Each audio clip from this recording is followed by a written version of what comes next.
Hi friends, तर आपण आजच्या व्हिडिओमध्ये टेम्परेचर टाइम ग्राफ हा जो टॉपिक आहे तो स्टडी करणार आहोत.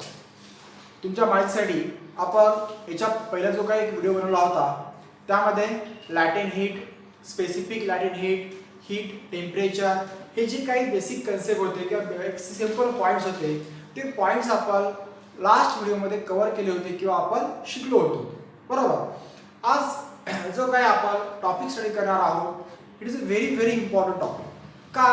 कारण की एक्झामला जो काही क्वेश्चन विचारतात हीट चॅप्टरवर सर्वात फेवरेट जो काही क्वेश्चन आहे तो टेम्परेचर टाइम ग्राफ यावरच त्यांनी क्वेश्चन तयार करतात आणि आपल्या एक्झामला विचारतात. एक्झामला क्वेश्चन कसा विचारला जातो तर जो काही ग्राफ आहे तो ग्राफ तुम्हाला दिलेला असतो, तो ग्राफ तुम्हाला फक्त एक्सप्लेन करायचा आहे.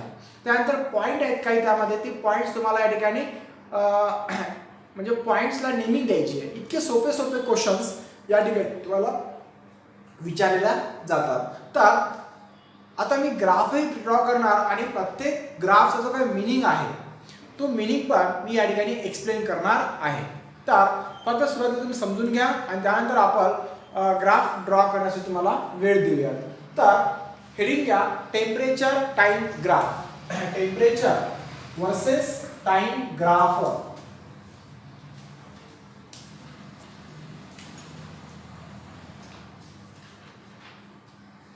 Temperature versus time graph.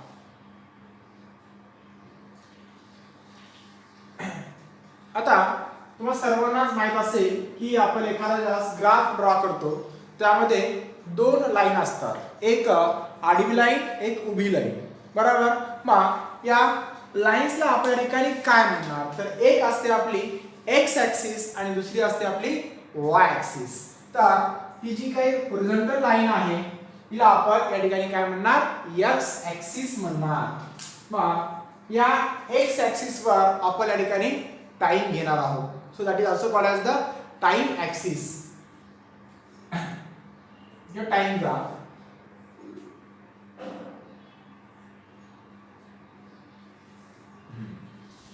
आणि एक आपण व्हर्टिकल लाईन ड्रॉ करणार आहोत. व्हर्टिकल लाईनला आपण या ठिकाणी काय म्हणत असतो वाय ॲक्सिस. म्हणजे हे एक प्रकारचा एक्स वाय जो काही तुमचा प्लेन आहे तो एक्स वाय प्लेन असा आपण म्हणा काय हरकत नाहीये. तर या वाय ॲक्सिस वर मी या ठिकाणी काय करतो टेम्परेचर घेतो. Temperature and temperature is in a degree Celsius. हा तुमचा 0 असणार ओरिजिन आणि याला आपण काय म्हणूयात टाइम म्हणूयात. आणि हे जो टाइम आहे तो या ठिकाणी असणार आहे सेकंड मध्ये. बरं सॉरी मिनिट मध्ये घ्या. सेकंड मध्ये खूप कमी होते. थोडं आपण या ठिकाणी काय करूया मिनिट मध्ये घेऊया. आता हे जे काही दोन आपल्याला ॲक्सिस येतात या ॲक्सिसवर आपण पहिल्यांदा रीडिंग ज्या येतात त्या रीडिंग्स लिहून घेऊया. 0 आहे, त्यानंतर इथं 10 डिग्री सेल्सिअस, 20, 30, 40, 50, 60, 70, 80, 90, 100. आता या ठिकाणी जे काही तुमचं 1 सेंटीमीटर आहे त्याच्या इक्वल या ठिकाणी आपण काय घेणार आहोत 10 डिग्री सेल्सिअस. म्हणजे तुम्ही स्केल काही सिलेक्ट करू शकता. स्केल तुम्हाला सिलेक्ट करण्यापासून कोणी काही म्हणणार नाही. आता ही जी आपली टाइम ॲक्सिस आहे इथं आपण 1 सेंटीमीटर इक्वल टू काय घेऊया 2 मिनिट घेऊया.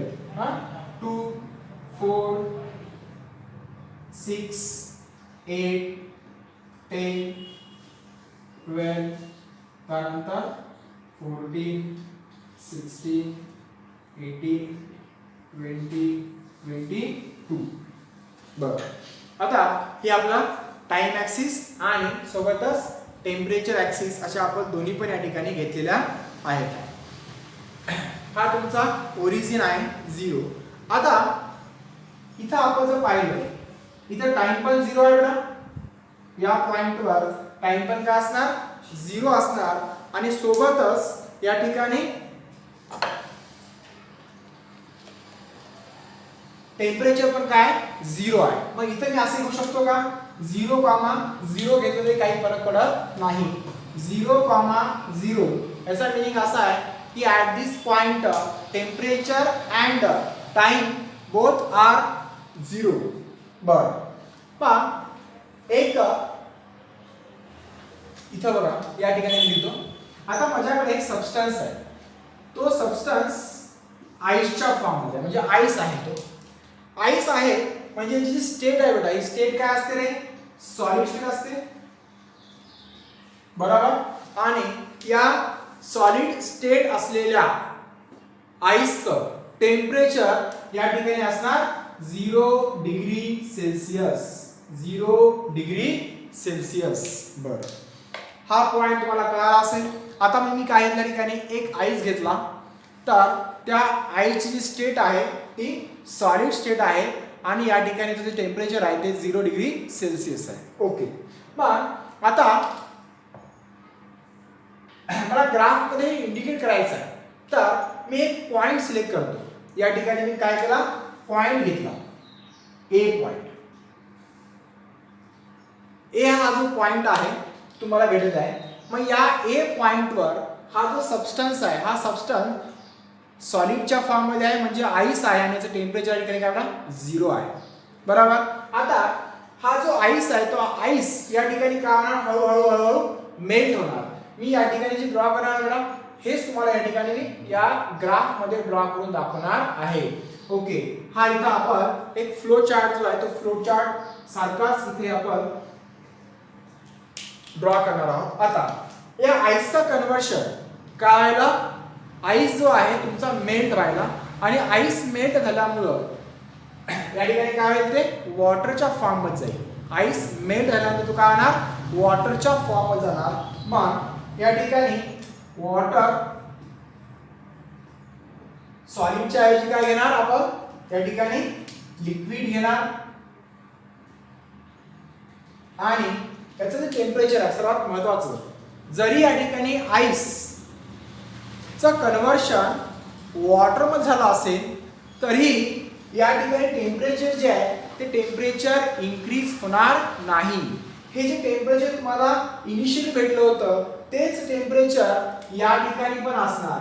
बरं आता हा कन्सेप्ट कळाला असेल तर मी काय करायला फक्त there change the state of substance or matter without increasing the temperature. It is very very important point. या ठिकाणी काय झालं स्टेट चेंज झालेली आहे पण टेम्परेचर जे आहे ते कॉन्स्टंट आहे. इथे जितकं टेम्परेचर होतं तेवढंच टेम्परेचर तुम्हाला याही ठिकाणी भेटलं बेटा. मग आता तुमचा जो पॉइंट आहे ए पासून ते मी काय करणार बी पर्यंत. आता ही स्टेट चेंज होण्यासाठी काहीतरी टाइम लागलेला आहे आणि हा जो टाइम आहे या ठिकाणी कन्सिडर करूया की 4 मिनिट पण लागले. 4 मिनिटांमध्ये काय झालेलं आहे आईसचं कन्व्हर्शन वॉटर मध्ये झालं आणि या ठिकाणी जो ग्राफ आहे तुम्हाला ग्राफ हा असा भेटणार. ओके मला या ठिकाणी एक पॉइंट भेटला आणि याला मी काय नाव बी पॉइंट दिलं. मग सबस्टन्स ऍट ए पॉइंटवर आपण जर पाहिलं तर आईस होता. ऍट पॉइंट बी वर या ठिकाणी काय तो वॉटर आहे ऍट 0 डिग्री सेल्सिअस. समजायला. मग या ठिकाणी काय झालं आहे स्टेट चेंज झालेली आहे. इथे काय बघा स्टेट चेंज झालेली आहे. त्यालाच आपण असं काल म्हणलो होतो लॅटरल हीट ऑफ ट्रान्झिशन. तुम्हाला लक्षात असेल किंवा लास्ट तुम्ही बघू शकता तर लास्ट मी असं म्हणलो होतो की लॅटेंट हीट ऑफ ट्रान्झिशन म्हणजे त्या ठिकाणी काय होणार change in the state of substance at constant temperature म्हणजे टेम्परेचर कॉन्स्टंट म्हणजे या ठिकाणी हीट काय ऍब्झॉर्ब केलं असेल का नाही. जोपर्यंत सबस्टन्स हीट ऍब्झॉर्ब करणार नाही तोपर्यंत या ठिकाणी स्टेट चेंज होणार नाही. एक तर सबस्टन्स हीट ऍब्झॉर्ब करणार किंवा या ठिकाणी हीट तो काय करायला रिलीज करायला. पण या केसमध्ये आपण जर पाहिलं तर सबस्टन्स हीट जी आहे ती ऍब्झॉर्ब केलेली आहे आणि या ऍब्झॉर्ब केलेल्या हीटला आपण या ठिकाणी लॅटेंट हीट म्हणणार. कोणती म्हणणार लॅटेंट हीट. ओके मग आता ही जी स्टेट आहे ती स्टेट चेंज आहे. ओके सॉलिडचं कन्व्हर्शन लिक्विड मध्ये झालेला आहे, तर अशा हीटला किंवा हे काही ट्रान्झिशन होत आहे याला आपण काय म्हणणार आहे, लॅटेंट हीट ऑफ फ्युजन. याला काय म्हणायचं, latent heat of fusion. Fusion म्हणजे काय, तर हे जे काही आईस आहे तुम्हाला सर्वांना माहित आहे. बघा इकडे एक मिनिट सर्वांना लक्ष द्या की इथं हा एक आपल्याकडे आईस आहे. तर आईस मध्ये जे मॉलिक्यूल असतील ते मॉलिक्यूल असे एकदम काय असणार, जवळ जवळ असणार.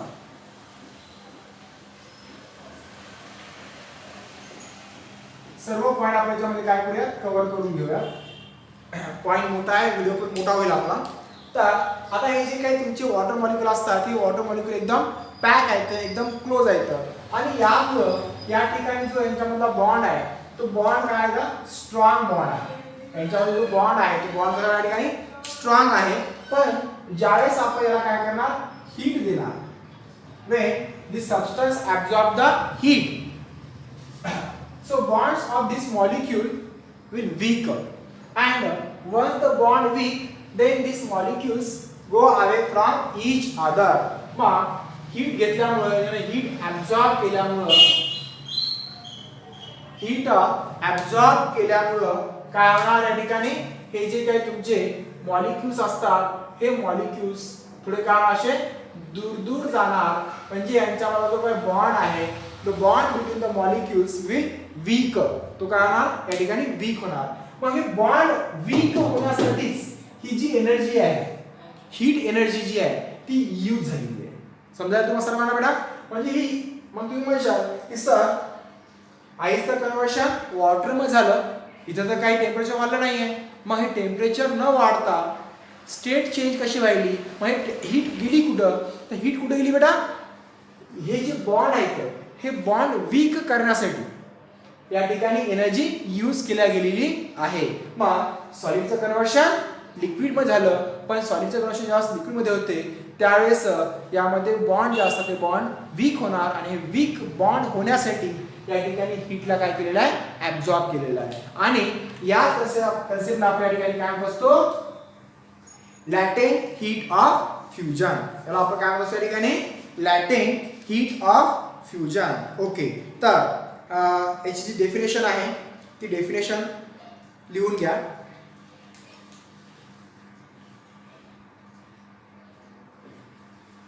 लॅटेंट heat of fusion, latent heat of fusion म्हणजे graph start from A to B. एवढ्यामध्ये तुम्हाला म्हणजे लाईन ए बी जी आहे ही लाईन ए बी तुम्हाला काय शो करते रे, लाईन ए बी काय शो करते, latent heat of fusion. Line A B काय सांगणार आपल्याला, latent heat of fusion.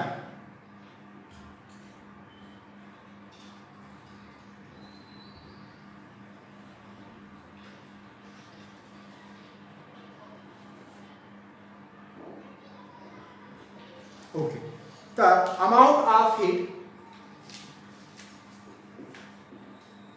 Amount of heat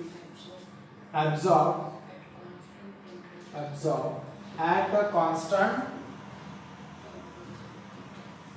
temperature by unit mass of solid convert into liquid state किंवा phase म्हणा, काही फरक पडत नाही, लिक्विड स्टेट म्हणा किंवा liquid phase. It is called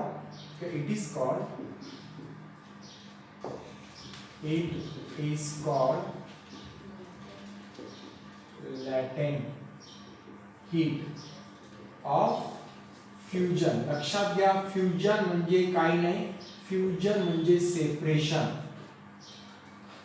fusion म्हणजे काय ठिकाणी सेपरेशन. थोडंसं काय होतात, मॉलिक्युल्स पार्टिकल्स काय होतात, थोडेसे सेपरेट होतात, त्यांच्यामधला बॉन्ड काय होणार, वीक होणार. त्यामुळं त्याला आपण काय म्हणलो, फ्युजन. मग फ्युजन होण्यासाठी लागणारी हीट म्हणजे कोणती हीट, लॅटेंट हीट. ओके, तर हा या ठिकाणी आपण ग्राफ ए बी आहे तो ए बी या ठिकाणी एक्सप्लेन केला. त्यानंतर पुढे आपण जाऊयात. आता हे मोडून टाकतो, स्क्रीनशॉट घेत चला. आणि युट्यूबला असल्यामुळे तुम्ही ते कधीही पाहू शकता, कधी प्रॉब्लेम येणार नाही. बरं, आता बघा याचं काम झालं. हे जे तुम्हाला या ठिकाणी काढून दाखवलं याचं काम झालेलं आहे. आता पुढे आपण बघूया की काय होणार. आता मी काय केलं, याला अजून हीट दिली. हे जे वॉटर आहे ना, पाणी लिक्विड स्टेटमध्ये आहे, याला आपण अजून हीट सप्लाय केली.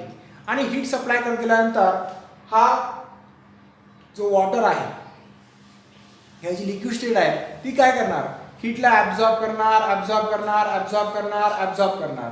आता या ठिकाणी ज्यावेळेस वॉटर हीट ॲब्झॉर्ब करत जाते, ॲब्झॉर्ब करत जाते, ॲब्झॉर्ब करत जाते, आणि त्यानंतर असं जे काय टेम्परेचर आहे ते टेम्परेचर काय व्हायला, राईज व्हायला, इन्क्रीज होत चाललं, इन्क्रीज झालं. आणि ॲट 100 डिग्री सेल्सिअसवर, 0 पासून ते 100 डिग्री सेल्सिअसवर ज्यावेळेस या वॉटरचं टेम्परेचर इन्क्रीज होणार किंवा राईज होणार, त्यावेळेस याची स्टेट आहे ती स्टेट काय होईल, चेंज होईल. समजायला, याची जी स्टेट आहे ती काय होणार, चेंज होणार. मग या ठिकाणी वॉटरचं कन्व्हर्शन कशामध्ये झालेलं आहे, वॉटर वेपर्स मध्ये होणार. याचं कन्व्हर्शन जे आहे ते कशामध्ये या ठिकाणी वॉटर वेपर्स मध्ये होणार. आणि हा आता कोणत्या स्टेटमध्ये तुम्हाला, गॅसियस स्टेटमध्ये तुम्हाला या ठिकाणी तो पाहायला भेटेल.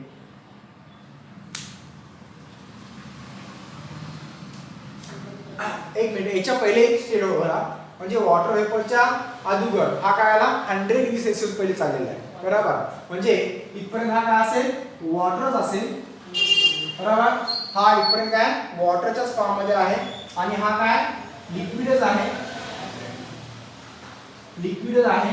फक्त याचं जे टेम्परेचर आहे ते टेम्परेचर काय आहे या ठिकाणी, 100 डिग्री सेल्सिअस आहे. बघा, इथं आपलं 0 होतं, आता हा झाला 100 डिग्री सेल्सिअस वर. हा पॉइंट ए पॉइंट, हा बी, आणि हा काय असणार, सी पॉइंट असणार. आता या सी पॉइंट साठी मला काय करायचं आहे, तर एक जी लाईन आहे ती मी या ठिकाणी लाईन काय करणार, ड्रॉ करणार. आता बघा, नुसतं टेम्परेचर वाढत नाही आहे, पण that temperature increases with time. तर आपण बोलू लागलो होतो की या ठिकाणी जे तुमचा ग्राफ आहे तो ग्राफ आता स्टार्ट होणार from point B to point C. कारण की या ठिकाणी टेम्परेचर इन्क्रीज झालेलं आहे, पण सबस्टन्सची जी स्टेट आहे ती चेंज झालेली नाही. स्टेट तीच आहे, फक्त टेम्परेचर राईज व्हायला विथ टाइम. म्हणजे तुमचा टाइम कसं काय होणार, वाढत जाणार, इन्क्रीज होणार. तसं या ठिकाणी काय झालं आहे, टेम्परेचर इन्क्रीज होत चाललेलं आहे. तर मग या ठिकाणी जी लाईन आहे ती लाईन अशी काय करतो, या ठिकाणी ड्रॉ करतो. तर बी पासून ते आपण सी पर्यंत गेलो, सॉरी थोडस आपल्याला 100 डिग्री सेल्सिअस जायचं आहे, तर ही आपली 100 डिग्री सेल्सिअसची लाईन आहे. तर आपल्याला इथपर्यंत जावं लागेल. हा जो आता पॉइंट आहे तो पॉइंट या ठिकाणी काय असेल, 22.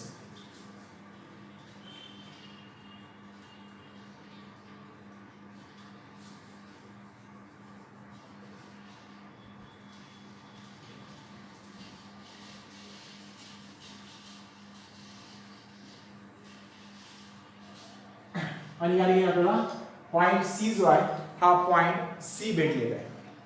ओके, तर या ग्राफवर इथं आता आपण तुम्ही हा ए बी जो आहे ना, या ए बी ला आपण असं म्हणणार, ए बी जो आहे इथं असेल तुमचं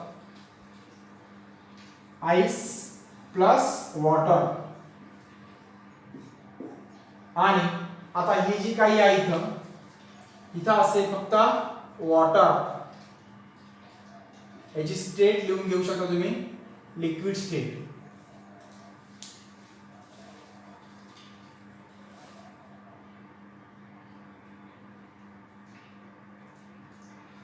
ओके, तर आता इथं व्हायला काय नेमकं काय झालं तर 0 डिग्री सेल्सिअसवरचं टेम्परेचर इन्क्रीज होऊन या ठिकाणी काय झालं 100 डिग्री सेल्सिअस झालेलं आहे, पण स्टेट चेंज झालेली नाही.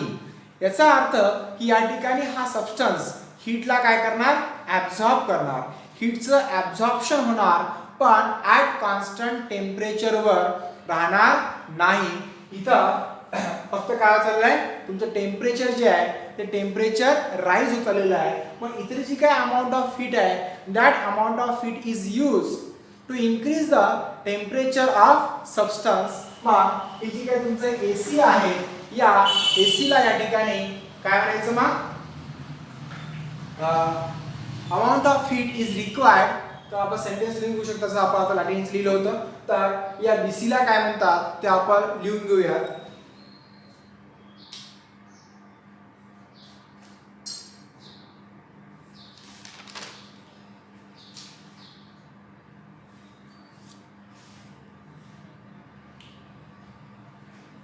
लिहा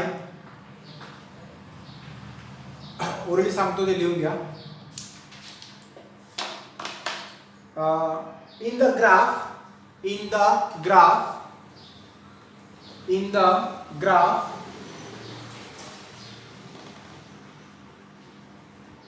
line BC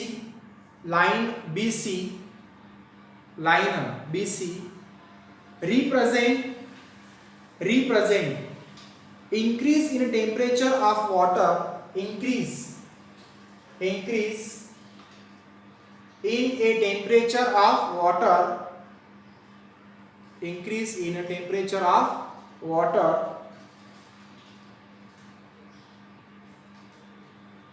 from 0 degree Celsius to 100 degree Celsius, from 0 degree Celsius to 100 degree Celsius.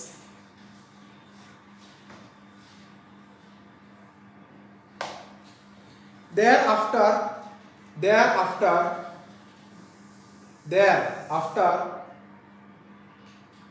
even though heat energy is supplied to water but temperature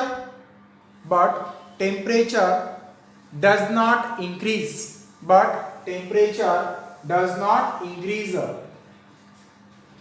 आता वॉटरचं टेम्परेचर फक्त 100 डिग्री सेल्सिअस पर्यंत काय ठिकाणी इन्क्रीज होणार, याच्या पुढेचं टेम्परेचर वाढणार नाही. तुम्ही कितीही त्याला हीट सप्लाय करा तो काय करणार या ठिकाणी फक्त 100 डिग्री सेल्सिअस पर्यंत आपलं टेम्परेचर वाढवून घेणार किंवा इन्क्रीज करून घेणार, त्याच्या पुढे तो टेम्परेचर राईज करणार नाही. ओके, मग त्या पॉइंटला आपण इथं काय केलेलं आहे, आता याच्या पुढे तुम्ही टेम्परेचर काय केलं वाढवलं तर लिक्विडचा कन्व्हर्शन कशामध्ये चाललेलं आहे गॅसेसमध्ये, पण टेम्परेचर वाढणार का नाही, टेम्परेचर तुम्हाला तितकंच भेटणार. म्हणजे तुमची जी आता समोरची हीट आहे याच्या समोरची आता हीट आपण यूज करणार आहोत, ती हीट कशासाठी वापरणार ते that heat is used only break down the bonds of a liquid or bonds of the water. मग मला इथे समोरची स्टेट आहे ती काय भेटणार आता, नेक्स्ट स्टेट काय भेटणार वॉटर वेपर्स, आणि यावेळेस स्टेट कोणती असणार या ठिकाणी गॅसेस स्टेट असणार, आणि त्याचबरोबर याचं टेम्परेचर काय असलं पाहिजे 100 डिग्री सेल्सिअस. टेम्परेचर काय इथं सेम आहे, म्हणजे या ठिकाणी काय होणार ऍट कॉन्स्टंट टेम्परेचर काय होत आहे स्टेट चेंज होत आहे, स्टेट काय होणार चेंज होणार. ओके, या ठिकाणी पण काय झालेलं आहे ऍट कॉन्स्टंट टेम्परेचर स्टेट या ठिकाणी काय झालेली आहे चेंज झालेली आहे.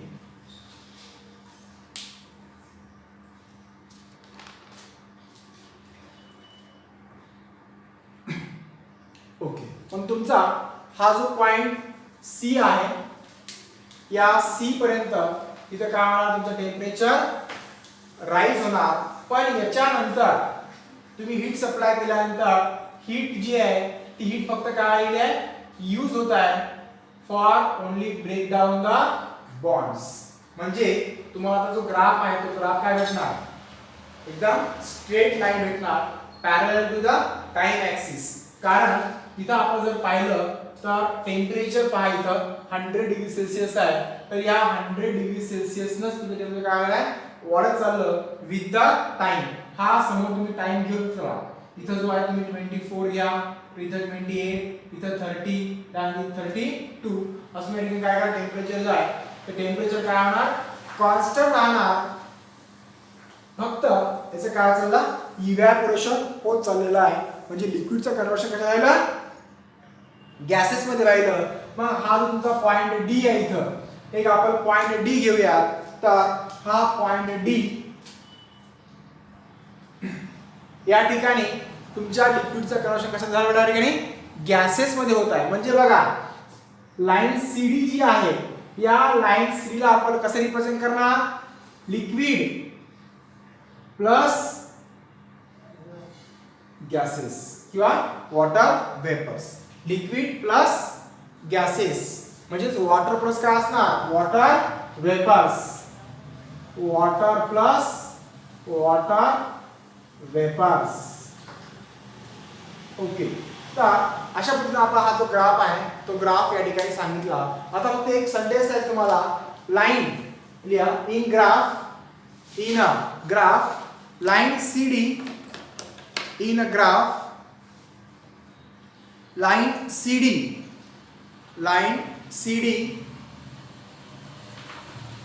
represents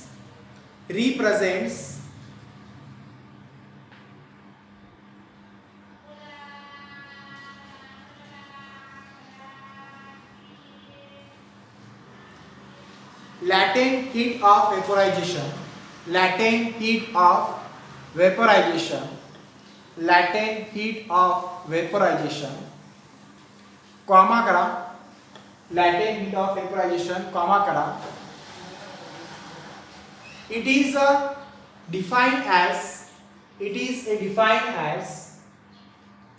amount of heat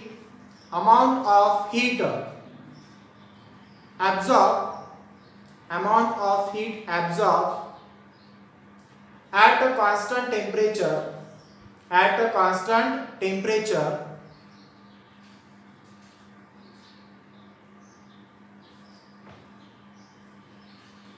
during transformation of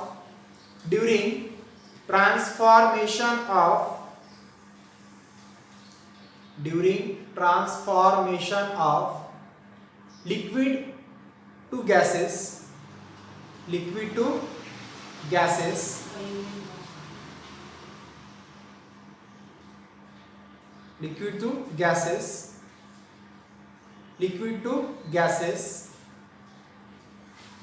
full stop. आणि आता दुसऱ्या ठिकाणी एक सेंटेन्स डेफिनेशन लिहा स्पेसिफिक लॅटेंट हीट. आता आपण जी लिहिली आहे ती फक्त लॅटेंट हीट ऑफ वेपोरेशन लिहिलेली आहे. नेक्स्ट जे असणार आहे ते स्पेसिफिक लॅटेंट हीट ऑफ वेपोरायझेशन असेल. स्पेसिफिक लक्षात ठेवा स्पेसिफिक जेव्हा शब्द येतो त्यावेळेस टेम्परेचर काय होणार इन्क्रीज होणार. जे काही स्टेट चेंज होत आहे ती स्टेट चेंज होण्यासाठी आपण या ठिकाणी काय करणार युनिट मास ऑफ सबस्टन्स घेणार आहोत. ओके. तर त्याचं डेफिनेशन लिहा amount of heat energy definition मध्ये द्या कोणती स्पेसिफिक लॅटेंट हीट ऑफ वेपोरायझेशन मध्ये लिहा amount of heat energy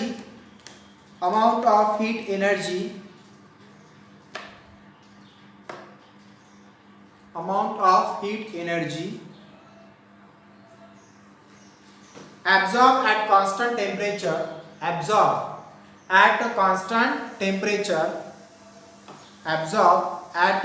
constant temperature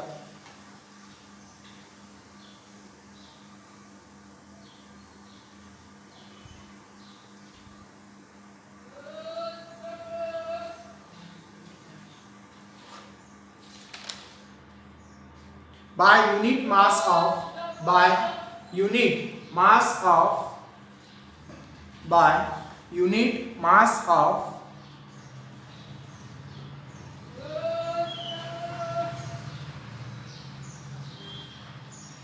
unit mass of liquid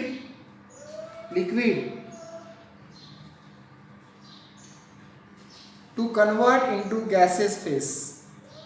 Liquid to convert into gaseous phase. To convert into gaseous phase.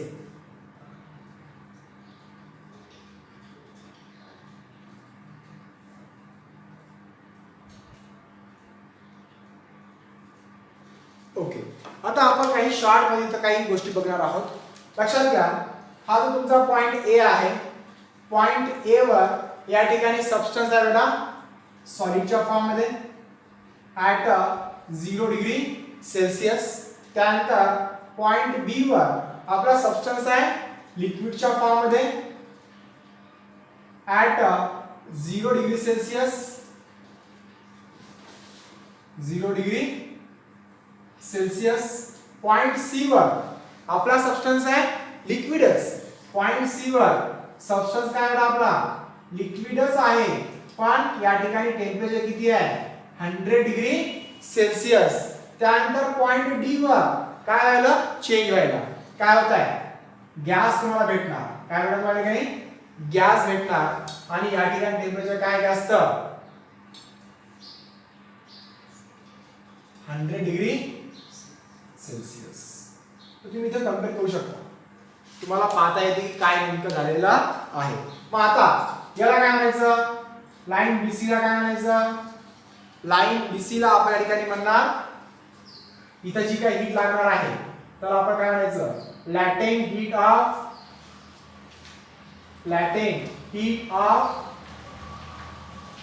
Fusion. Latent heat of fusion.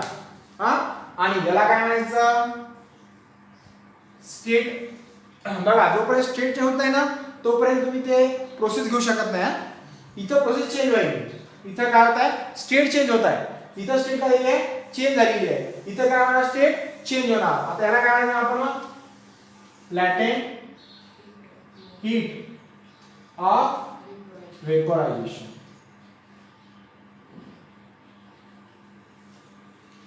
कळलं? बस या दोन गोष्टी तुम्हाला लक्षात ठेवायच्या आहेत. आता इथं फक्त काय येणार स्पेसिफिक हीट येणार. स्पेसिफिक येणार. स्पेसिफिक म्हणजे काय आपला इथं जे काही तुमचं मास आहे ते काय असेल युनिट मास तुम्ही कन्सिडर करणार, बरोबर. त्यानंतर इथे जे काही कन्सिडर करणार ते पण काय असणार युनिट मास असेल. म्हणजे स्पेसिफिक शब्द तुम्हाला काय करायचं आहे स्पेसिफिक वर्ड आल्यानंतर आपल्याला काय करायचं ठिकाणी स्पेसिफिक साठी फक्त आपण काय करणार युनिट मासचा वापर करणार. म्हणजे डेफिनेशन खूप सोपे आहे का, फक्त तुम्हाला लॅटेंट हीट ऑफ फ्युजनची डेफिनेशन सांगितली असेल तर आपण काय करणार लॅटेंट हीट ऑफ फ्युजनची आपण डेफिनेशन सांगितली तर आपण असं लिहायचं आहे the amount of heat absorb at constant temperature. नाही फक्त लॅटेंट हीट साठी फक्त आपण त्यामध्ये तुम्हाला मास यूज करायचा नाही, बरोबर. तर आपण काय लिहिलंय amount of heat absorb at constant temperature to change the phase of substance from solid to liquid, बरोबर. आता जर स्पेसिफिक साठी विचारलं आपण काय करायचं मग त्या ठिकाणी at constant temperature by unit mass of solid, समजलं, इनटू लिक्विड. तर नेक्स्ट डेफिनेशन पण अशी त्या ठिकाणी असणार आहे. तर तुम्हाला विचारतात एक्झामला विचारतात लाईन ए बी चं काय, लाईन बी सी चं काय आहे आणि लाईन सी डी चं काय. मग लाईन बी सी चं काय आहे या ठिकाणी लाईन बीसी बद्दल तुम्ही काय लिहिणार, लाईन बीसी बद्दल तुम्ही काय लिहिणार या ठिकाणी फक्त काय होत आहे, टेम्परेचर इन्क्रीज होत आहे.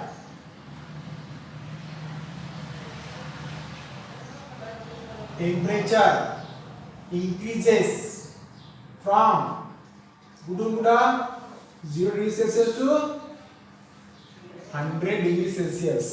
समजलं. AB चा latent heat of fusion, line BC चा temperature increases from 0 degree Celsius to 100 degree Celsius आणि लाईन CD चं काय येणार, लॅटेंट हीट ऑफ वेपरायझेशन.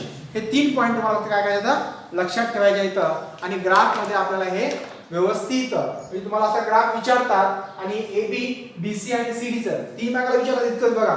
काही सांगायच्यामध्ये AB ला काय म्हणायचं, BC ला काय म्हणायचं, CD ला काय म्हणायचं, संपलं. हे इथं काहीच राहत नाही. आपल्याला काय म्हणतात, हे इथं तुम्हाला लागणार आहे, इथं आईस प्लस वॉटर इथं लिहायचं बरोबर.